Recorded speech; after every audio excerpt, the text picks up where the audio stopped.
Dan Geltrude is a rich guy, but he's also a very gifted accountant.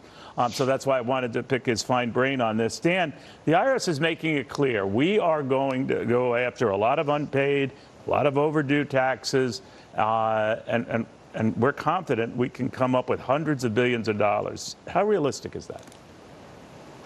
Well, what the IRS is looking at here, Neil, is the tax gap, which is the difference between taxes owed and the taxes that are actually paid. Now, that gap right now annually is $600 billion. Wow.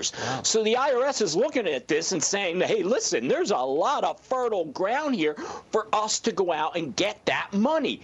But we need more funding. Because in the Inflation Reduction Act, right, they were allocated $80 billion. Right. But the Republicans have been chipping away at that, Neil, and taking that number down. So the IRS is saying, listen, if you give us more money, more funding, we could collect a lot of money here. They're projecting over $800 billion over a 10-year period. And they're saying that's a great return on your investment. Well, it would be if that were the case. I don't know how likely that is, but maybe as the accountant in you, Dan, you could tell what is the IRS just helping people with this, who might not be doing anything nefarious or illegal. They just want to know what does the IRS look at? What raises their collective eyebrows?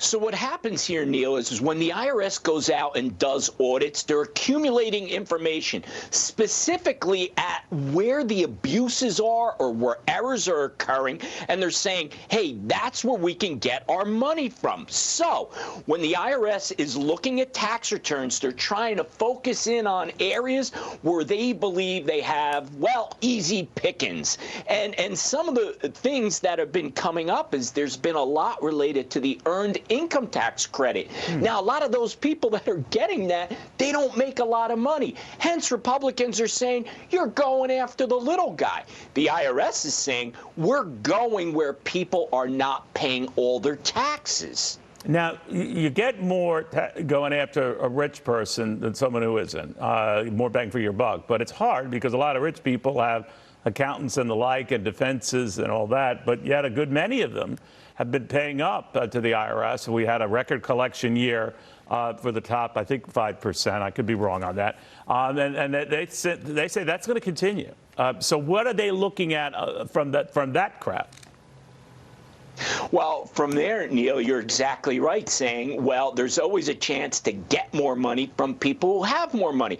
But people with resources are going to be able to put accountants and attorneys between them and the IRS to make it more difficult or to take more time for the IRS to get that money.